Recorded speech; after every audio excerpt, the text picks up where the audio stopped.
byd y dychymyg yn llawn anturiaethau yn ofod a threithau yn fôr oedd y sir mae plant yn oedolion a bobl yn bychan does dim torri'r heol mae bywyd mor e byr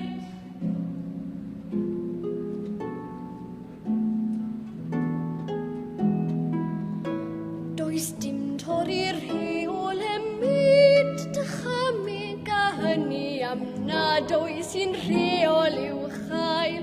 mae popeth fel mynwch ymwyd y dychymyg felly dew